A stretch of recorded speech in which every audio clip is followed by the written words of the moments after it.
बीड जिल्ह्यामध्ये मध्यरात्रीपासून मुसळधार पाऊस पडत आहे आणि हा मुसळधार पाऊस पडत असल्यामुळं नदी नाले ओढ्यांना पूर आलेला आहे। बीड शहरातील जी बिंदुसरा नदी आहे ती दुथडी भरून वाहताना आपल्याला पाहायला मिळते। तर जो बिंदुसरा नदीवरील दगडी पूल आहे तो देखील पूर्णतः पाण्याखाली गेलेला आहे। आपण पाण्याचा प्रवाह समोर बघू शकतो, किती मोठ्या प्रमाणात जी पाण्याचा प्रवाह आहे।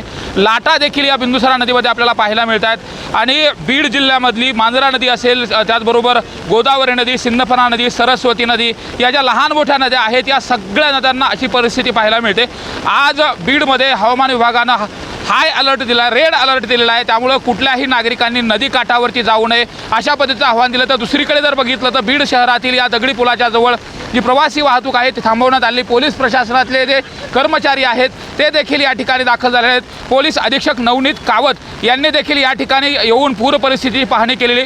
विशेष म्हणजे बीड शहरातील जे ग्रामीण पोलीस स्टेशन आहे त्यामध्ये देखील पाणी शिरलेले होते। तर दुसरीकडे शिवाजीनगर पोलीस स्टेशन याच्यामध्ये देखील सखल भागातील जो भाग आहे त्या ठिकाणी काही ठिकाणी पाणी शिरल्याचं देखील पाहायला मिळते। मात्र आत्ता देखील पावसाचा जोर कायम आहे। अतिवृष्टीचा इशारा जो देण्यात आलेला होता या अगोदर देखील अतिवृष्टी झाल्यामुळं नदी नाले तुडूंब भरलेत। 143 मध्यम लघु प्रकल्प हे ओव्हरफ्लो झालेले आहेत आणि मांजरा जे धरण आहे त्या मांजरा धरणामधून देखील हजारो क्युसेक पाण्याचा विसर्ग हा 11 दरवाजातून केला 6 दरवाजातून केला जातोय। तर माजलगाव धरणाचे देखील 11 दरवाजे उघडण्यात आले आहेत। त्यामुळे एकंदरीतच पूर परिस्थिती जर बघितली तर बीडमध्ये पुन्हा निर्माण होते की काय अशा पद्धतीचा परिस्थिती बीडमध्ये निर्माण झालेली आहे आणि आज देखील पुराची तीव्रता त्याच प्रमाणामध्ये आहे।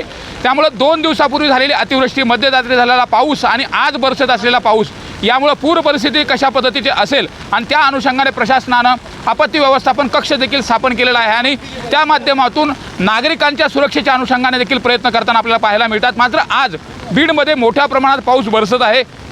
त्यामुळं पुन्हा पूर परिस्थिती निर्माण होते की काय हे पाहणं महत्त्वाचं असेल। सुरेश जाधव, न्यूज 18 लोकमत, बीड।